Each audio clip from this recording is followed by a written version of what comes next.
Petrol பங்க்கில் பெட்ரோலுக்கு problem இல்லை, கேஸுக்கு வந்து கொஞ்சம் ப்ராப்ளம் இருக்குது. அதுவுமே வந்து because of the panic. So இப்போதைக்கு வந்து ஓரளவுக்கு கட்டுப்பாட்டில் இருக்குது. பட் வந்து போகிற சூழல் வந்து ஒரு 2 மாதம் 3 மாதம் வந்ததுன்னா டெஃபினட்டாக நமக்கு சேலஞ்ச் வரும்.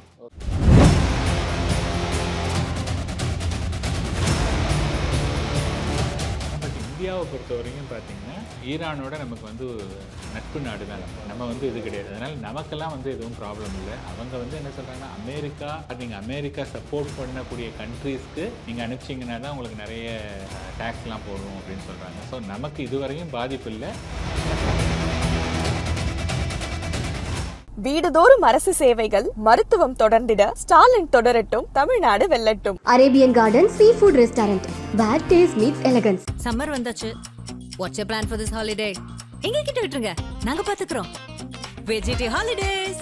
GT Holidays, South India's #1 travel brand.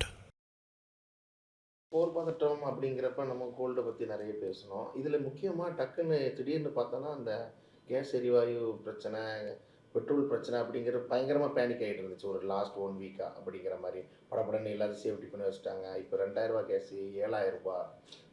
இந்த சூழ்நிலை எதுக்கு சார் வந்துச்சு? இல்லை, அதுதான் இப்போ என்னென்னா, நமக்கு வந்து இதுலேருந்து தான் வந்து மிடில் ஈஸ்ட்லேருந்து தான் நமக்கு வந்து எல்லா விதமான எரிவாயு, அதாவது பெட்ரோலாக இருக்கட்டும் அல்லது வந்து எனி கேஸ் வந்து வரணும் அப்படின்னதுன்னா அங்கேருந்து தான் வரணும். அங்கே இருக்கக்கூடிய ஒரு இதை வந்து பார்த்திங்கன்னா அதை பிளாக் பண்ணிட்டாங்க. இங்கேருந்து போகக்கூடாது அப்படின்னு சொல்லிட்டு பண்ணிட்டாங்க. ஸோ அதுலேருந்து வராததுனால எல்லாமே அங்கே தங்கி நிற்கிது. அங்கேருந்து வந்தால் தான் நமக்கு வந்து டே டு டே யூஸ் பண்ண முடியும். அதே சமயத்தில் வந்து ஒவ்வொரு நாளும் வந்தால் தான் பண்ணணுங்கிறது கிடையாது. நார்மலாக இந்தியா மாதிரியான கண்ட்ரியில் வந்து பார்த்திங்கன்னா ஒரு 2 மாதத்துக்கான ஒரு இருப்பு வச்சுருப்பாங்க. ஓகேங்களா? இப்போ வந்து சண்டை வந்து ஒரு 20-25 நாள் எந்திரிச்சு. ஓகேயா? ஸோ இதுவரையும் வந்து பார்த்தோன்னா மேனேஜ் பண்ணுற, அதாவது தட்டுப்பாடு அங்கங்கே இருக்குன்னா இருக்குது, ஆனால் மேனேஜ் பண்ணுற லெவலில் இருக்குது. ஸோ இன்னும் ஒரு 10 days 15 days அது சரியாயிடுச்சு அப்படின்னதுன்னா ப்ராப்ளம் இருக்காது. சப்போஸ் இந்த சண்டை நீடிக்குது, இப்போ 25 நாள் இருக்கக்கூடிய சண்டை 60 நாள் அல்லது 3 மாதம் அந்த மாதிரி நீடிக்குதுன்னா அப்போ டெஃபினட்டாக வந்து நீங்கள் சொல்கிறது மாதிரி இதாகும். ஆனால் நான் பார்த்த வரையும் எந்த பெட்ரோல் பங்க்லேயும் எக்ஸ்ட்ராலாம் காசு வாங்கலை. புரியுதுங்களா? மேபி இந்த கமர்ஷியல் சிலிண்டரில் யாராவது கொஞ்சம் முன்ன பின்ன விற்கலாம், அது தெரியல எனக்கு. பட் நார்மலாக இப்போ நீங்கள் வீட்டுக்கு சிலிண்டர் கொடுக்குறாங்க இல்லையா, அங்கெல்லாம் வந்து டிலே ஆகிருக்கு.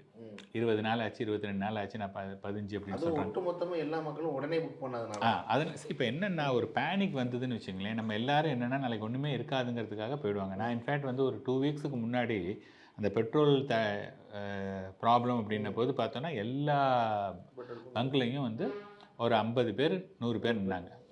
இப்போ என்னென்னா, அதாவது பெட்ரோல் பங்க்கில் ஒரு நாளைக்கு ஒரு 10,000 லிட்டர் வருதுன்னு வச்சுங்களேன். 10,000 லிட்டர் வரும் அல்லது 20,000 லிட்டர் பெட்ரோல் பங்க்கு ஒரு நாளைக்கு வரும்.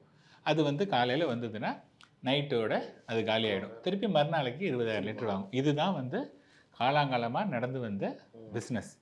இப்போ என்ன ஆச்சுன்னதுன்னா, அந்த 10,000 20,000 லிட்டரோ முன்னாடி என்ன ஆகும், கொஞ்சம் நேரம் பெட்ரோல் போடுவாங்க, கொஞ்சம் கேப் இருக்கும், அப்புறம் வருவாங்க. அந்த மாதிரி எப்போ பார்த்தாலும் ஃபுல்லாக ஆள் இருக்க மாட்டாங்க. இல்லை அதோடு இல்லாமல் ஒரு கேப் இருக்கும். இப்போ என்ன ஆச்சு அப்படின்னா, நீங்கள் சொல்கிற மாதிரி எல்லாம் டேங்க் ஃபில் பண்ணுறாங்க. ஃபுல்லாக க்யூவில் இருக்கிறதுனால அந்த 10,000 லிட்டர் த ஹோல் டே ஒரு 12 மணி நேரம் 15 மணி நேரம் பயன்படக்கூடிய இதை வந்து ஒரு 5-6 மணி நேரத்துலையே முடிச்சிடுறாங்க. இப்போ 5-6 மணி நேரத்தில் முடிச்சிட்டாங்கன்னா திருப்பி பெட்ரோல் எப்போ வரும், நாளைக்கு தான் வரும். அப்போ என்ன பண்ணணும், அதை க்ளோஸ் பண்ணி தான் இருக்கணும். இப்போ நான் ஈவினிங் வீட்டுக்குலேருந்து ஆஃபீஸ்லேருந்து வீட்டுக்கு போகும்போது பார்க்குறேன் அப்படின்னா எனக்கு என்ன தோணும், ஐயோ பெட்ரோல்லாம் பயங்கரமாக இது போல் இருக்குது, எல்லாம் பூட்டி கிடக்கு, அதெல்லாம் தீர்ந்து போச்சு போல் இருக்குது அப்படி தான் எனக்கு வந்து தோணும். பட் ஆக்சுவலி அது கிடையாது. நான் அதுக்கப்புறமா சப்சிக்வெண்ட் இதே போனேன்னா இன்றைக்கி பார்த்தா கூட்டமே இல்லை. கேட்டேன்னா இல்லை சார், இது வந்து அங்கங்கே மீடியா இதெல்லாம் பார்த்து இது பண்ணாங்க, அதாவது எல்லாரும் சேர்ந்ததுன்னா தட்டுப்பாடு இருக்கும், இதுவரையும் வந்து ஒன்றும் பிரச்சனை இல்லை அப்படிங்கிறாங்க. என்னை பொறுத்தவரையும் பெட்ரோல் பங்க்கில் பெட்ரோலுக்கு ப்ராப்ளம் இல்லை, கேஸுக்கு வந்து கொஞ்சம் ப்ராப்ளம் இருக்குது. அதுவுமே வந்து இப்போ because of the panic. So இப்போதைக்கு வந்து ஓரளவுக்கு கட்டுப்பாட்டில் இருக்குது. பட் வந்து போகிற சூழல் வந்து ஒரு 2 மாதம் 3 மாதம் வந்ததுன்னா டெஃபினட்டாக நமக்கு சேலஞ்ச் வரும். Okay sir. இப்போ நம்ம இந்த கச்சா எண்ணெய் அப்படிங்கிறப்ப அந்த வரி புதுசாக போட்டிருக்கேன் அப்படின்றாங்க. அங்கேருந்து வர கப்பலுக்கெல்லாம் வரி எக்ஸ்ட்ராஸாக போடுறோம் அப்படின்னு. அந்த வரிக்கான காரணம் என்ன சார் அது? இல்லை, அந்த வரி வந்து பார்த்தோன்னா இப்போ அந்த கண்ட்ரி, அதாவது இப்போ என்னென்னா இவ்வளோ நாளாக நான் விட்டுட்டே இருந்தேன், ஃப்ரீயாக விட்டுட்டு இருந்தேன், எனக்கு ஒன்றும் ப்ராப்ளம் கிடையாது. இன்றைக்கி வந்து எனக்கு இப்போ எல்லாருமே வந்து என்கிட்ட தான் தொங்கிட்டு இருக்காங்க, என்கிட்ட தான் வெயிட் பண்ணுறாங்க அப்படின்னதுன்னா, அப்போ நான் வந்து எக்ஸ்ட்ரா காசு போட்டாலும் மக்கள் வாங்குறதுக்கு ரெடியாக இருப்பாங்க இல்லையா, அதனால வந்து அவங்க போடுறேன்னுங்கிறாங்க. பட் இந்தியாவை பொறுத்த வரைக்கும் பார்த்தீங்கன்னா ஈரானோட நமக்கு வந்து நட்பு நாடு தான். நம்ம வந்து இது கிடையாது. அதனால் நமக்கெல்லாம் வந்து எதுவும் ப்ராப்ளம் இல்லை. அவங்க வந்து என்ன சொல்கிறாங்கன்னா, அமெரிக்கா நீங்கள் அமெரிக்கா சப்போர்ட் பண்ணக்கூடிய கண்ட்ரீஸ்க்கு நீங்கள் அனுப்பிச்சிங்கன்னா தான் உங்களுக்கு நிறைய டேக்ஸ்லாம் போடுவோம் அப்படின்னு சொல்கிறாங்க. ஸோ நமக்கு இதுவரையும் பாதிப்பு இல்லை. ஆனால் சண்டை 2 மாதம் 3 மாதம் நடந்ததுன்னா டெஃபினட்டாக நம்ம வெயிட் பண்ணுவோம். இப்போ கச்சா எண்ணெய் அந்த கப்பலில் கொண்டு வர்றது, அதனால தான் நமக்கு இவ்வளோ தட்டுப்பாடு வர்றதுக்கான வாய்ப்பு இருக்குது. 25 நாளைக்கு எந்த பிரச்சனையும் இல்லை அப்படிங்கிற மாதிரி சென்ட்ரல் கவர்மெண்ட். கச்சா எண்ணெய்க்கும் நமக்கு கேஸ் எரிவாயு அது கூடுனதுக்கு என்ன சார்? இல்லை, எல்லாமே கச்சா எண்ணெய் வந்து ஒன்று, நமக்கு அதேமாதிரி கேஸும் தான் அங்கேருந்து வருது. எல்பிஜின்னு சொல்கிறோம் இல்லையா, எல்பிஜி கேஸ் வந்து பார்த்தோன்னா அதுவும் தான் வருது அங்கேருந்து. ஆமாம், எல்லாமே கேஸும் தான் அங்கே வருது. சரி, எனர்ஜியை வந்து ஒன்று வந்து என்ன பண்ணுறாங்கன்னா, ஒன்று பெட்ரோலாக அனுப்புகிறாங்க, இன்னொன்று எல்பிஜியும் தான் அனுப்புகிறாங்க. புரியுதுங்களா? அதனால வந்து அதோடைய தட்டுப்பாடெல்லாம் இருக்கு இல்லையா. இது எப்படி சார் இந்த போர் கண்டிப்பாக உங்கள் கெஸ்ஸிங்கில் இன்னும் தொடருமா இல்லை முடியல? இல்லைங்க, இது வந்து என்னென்னா, இது எனிபடிஸ் கெஸ் எப்படின்னு. ஆனால் இதில் நான் எப்படி பார்க்குறேன் அப்படின்னதுன்னா, ஒரு சண்டைங்கிறது வந்து யாரோ 2 பேர் மட்டும் இன்வால்வ் ஆகிருக்காங்கன்னு வச்சுங்களேன். அப்போ என்ன நினச்சிப்பாங்க, யாரோ 2 பேர் அடிச்சுட்டு போகிறாங்கப்பா, நமக்கு அதில் இப்போ பெருசாக பாதிப்பு இல்லை அப்படின்னு சொல்லிட்டு அந்த மாதிரி இருக்கக்கூடிய சண்டை வந்து நீண்ட காலம் நடக்கிறதுக்கான வாய்ப்பு இருக்குது. அதாவது ரஷ்யா உக்ரைன் வார் வந்து 4 வருஷமாக நடந்துகிட்ருக்கு. 4 வருஷங்கிறது சாதாரண நாள் கிடையாது. ஓகே, அது நடந்துகிட்ருக்கு.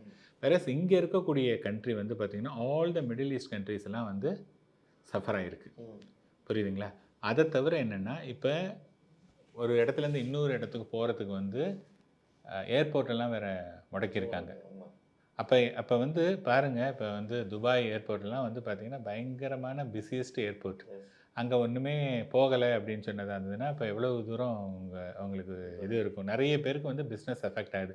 அப்போ நிறைய பேர் ஒரு ப்ராப்ளத்தில் அஃபெக்ட் ஆனாங்கன்னா அவங்க எல்லோரும் என்ன சொல்லுவாங்க, யாராவது 2 பேர் பெரிய ஆள் சண்டை போடுறாங்கன்னா ஒவ்வொருத்தரும் வந்து இங்கே பாருங்கப்பா, அதை சீக்கிரம் நிறுத்துங்க, அப்போ தான் எங்களுக்கு இதாகும் அப்படின்னு சொல்லிட்டு. இங்கே என்னென்னா எக்ஸ்டர்னல் புஷ் வேறு வந்து எல்லாருமே வந்து பார்த்தோன்னா அந்த 2 கண்ட்ரி தவிர பாக்கி பேரும் யாரும் சண்டைக்கு வந்து ஆதரவாக இல்லை, சண்டையை முடிக்கணும்னு தான் பார்க்குறாங்க. பட் இது 2 கண்ட்ரிங்கிறத விட 2 இண்டிவிஜுவலுடைய ஈகோஸ். புரியுதுங்களா? அந்த ஈகோ வந்து இவ்வளோ நாள் தான் இருக்கும், அவ்வளோ நாள் தான் இருக்கும் அப்படிங்கிறது வெரி டிஃபிகல்ட் டு ப்ரெடிக்ட். என்னை பொறுத்தவரையும் அண்ட் ஐ ஆல்சோ ப்ரே சீக்கிரம் முடிவுக்கு வந்ததுன்னா நல்லது. ஏன்னா எல்லாருக்கும் நல்லது. நிறைய பேர் வந்து உயிரிழக்கிறாங்க. சில இன்ஃப்ராஸ்ட்ரக்சர்லாம் பில்ட் பண்ணுறதுக்கு 3-4 வருஷம் ஆகும். அவ்வளோ சாதாரண விஷயம் கிடையாது. அதுவும் crores and crores of rupees. அதனால் சீக்கிரம் முடிவுக்கு வர்றதுக்கான வாய்ப்புகள் இருக்குதுன்னு நான் பார்க்குறேன். இறுதியாக சார், இப்போ மோடி திடீர்னு அந்த ஒரு அறிவிப்பில் இப்படி திரும்பவும் லாக்டவுன் சொல்லலாம், அந்த மாதிரியான சுச்சுவேஷன் வர்றதுக்கான வாய்ப்பு இருக்குங்கிற மாதிரி ஒரு ட்வீட் போட்டிருந்தாப்புல. அது என்ன காரணமாக இருக்கும் சார்? எதை வச்சு? இல்லை, அதாவது என்னென்னா அவர் சொன்ன இது வந்து அதாவது இன்றைக்கி இருக்கக்கூடிய உலக இது வந்து பார்த்திங்கன்னா அவ்வளோ என்கரேஜிங்காக இல்லை அப்படிங்கிற மாதிரி தான் இது பண்ணுது. லாக்டவுன் அப்படிங்கிற மாதிரி ஸ்பெசிஃபிக்காக சொல்லலை. பட் இவங்க வந்து பார்த்தீங்க அப்படின்னு சொன்னதுன்னா லாக்டவுன் வந்து பார்த்திங்கன்னா இது பாருங்கள், லாக்டவுன் முதல்ல வந்து அஃபெக்ட் ஆன இதுக்கே வந்து கோவிட் போது என்னென்னா ஒருத்தர் பார்த்தாலே அந்த நோய் பரவுது, நிறைய பேர் வந்து சாகிறாங்க அப்படிங்கிற மாதிரியான ஒரு விஷயத்தில் தான் இந்த இதில் வந்து லாக்டவுன் வந்து வரதுக்கான சான்சஸ் கிடையாது. இருக்குங்களா சார்? ஏன்னா இப்போ இன்கேஸ் இந்த போர் பதட்டம் தொடர்ந்து இது பண்ணி இதே மாதிரி கேஸ் தட்டுப்பாடு, அப்புறம் மெயின் பெட்ரோல் அப்படின்னா ரோட்டில் வாகனங்களே ஓடாதில்ல, நம்ம பொது போக்குவரத்து. இல்லை, அதுக்காக லாக்டவுன் பண்ணணுங்கிற அவசியம் இல்லையே. இல்லை, இப்போ நான் என்ன சொல்கிறேன், இப்போ சப்போஸ் பெட்ரோல் தட்டுப்பாடு இருக்குதுன்னு வச்சுங்களேன். பெட்ரோல் தட்டுப்பாடு இருந்ததுன்னா இப்போ வந்து என்ன பண்ணுவாங்க, அப்போ வந்து நம்ம வந்து சாப்பிடணும். புரியுதுங்களா? இப்போ வீட்டுக்குள்ளேயே அடங்கியிருக்காங்க லாக்டவுன் அப்படின்னு வச்சுங்களேன். அதாவது முன்னாடியாவது பெட்ரோல்லாம் தட்டுப்பாடு கிடையாது, வண்டிலாம் மூவ் பண்ணலாம், ஆனால் ஒருத்தர் பார்த்தோன்னா நோய் பரவும் அப்படிங்கிற மாதிரி இருந்தது. இப்போ நோயை பற்றி பிரச்சனை கிடையாது. இன்றைக்கி வந்து வெளியிலையுமே எங்கேயுமே உங்களுக்கு வந்து இது இல்லை. அது இப்போ என்ன, ஒரு இடத்துலேருந்து ஒரு இடம் மூவ் பண்ண முடியாது, நீங்களும் உள்ளுக்குள்ளேயே இருக்கீங்க அப்படின்னதுன்னா சாப்பாட்டுக்கெல்லாம் எங்கே போவீங்க? அதனால் லாக்டவுனுங்கிறது வந்து வரத்துக்கான சான்சஸ் வந்து ரொம்ப ரொம்ப கம்மி. நேற்று கூட April 1ங்கிறதுக்கு ஒரு மெசேஜ் வந்தது, பார்த்துட்டு வந்து இது லேட்டஸ்ட் பிரேக்கிங் நியூஸ் அப்படின்னு பார்த்தோன்னா லாக்டவுன்னா ஏப்ரல் ஃபுல்னு போட்டு ஒரு இது வந்தது. ஸோ இது என்னை பொறுத்தவரையும் லாக்டவுன் வரதுக்கான சான்சஸ் ரொம்ப கம்மி. ஆனால் இருந்தாலும் மோடிஜி வந்து எதை இப்போ இது பண்ணி போட்டிருப்பாங்க அதை அந்த இல்லை நம்ம ஏதாவது என்னென்னா நிலைமை வந்து நார்மலாக இல்லை, புரியுதுங்களா? அதுக்கு வந்து நம்ம கொஞ்சம் கேர்ஃபுல்லாக இருக்கணும். எப்போ வந்து லாக்டவுன் அப்படின்னதாக இருந்ததுன்னா, ஃபார் எக்ஸாம்பிள் அந்த கண்ட்ரி வந்து நம்மளையும் தாக்குறாங்க அப்படின்னதுன்னா, அவங்க என்ன பண்ணுவாங்கன்னா, ஒரு கண்ட்ரி வந்து இன்னொரு கண்ட்ரி தாக்கும்போது மெயினாக இருக்கக்கூடிய இன்ஃப்ராஸ்ட்ரக்சரை தான் வந்து பாதிப்பாங்க. எந்த இடம், ஃபார் எக்ஸாம்பிள் ஒரு ஏர்போர்ட்டு அல்லது ஒரு ரயில்வே ஸ்டேஷன், இந்த மாதிரியான இடத்துல தான் மக்கள் அதிகமாக இது பண்ணுறது, அல்லது அது அந்த இடத்த இது பண்ணோன்னா தகர்த்துட்டோன்னா நிறைய சேதம் இருக்கும்ட்டு அது மாதிரி தான் பண்ணுவாங்க. ஸோ அந்த மாதிரிலாம் வந்ததுன்னா, பட் இந்தியாவோட பாக்கி பேர்லாம் சண்டை வருங்கிறதுக்கான சான்சஸ்லாம் ரொம்ப ரொம்ப chances are very very less. So நம்ம எதுக்கு ரொம்ப நெகட்டிவாலாம் யோசிச்சுட்டு இருக்கிறது, அதை பற்றி வாய்ப்பு இல்லை. நன்றி சார். நன்றி. வீடுதோறும் அரசு சேவைகள், மருத்துவம் தொடர்ந்திட ஸ்டாலின் தொடரட்டும், தமிழ்நாடு வெல்லட்டும். Arabian garden sea food restaurant, where taste meets elegance. Summer வந்தாச்சு. What's your plan for this holiday? எங்க கிட்ட விட்டுருங்க, நாங்க பாத்துக்கிறோம். VGT Holidays. GT Holidays, South India's #1 travel brand.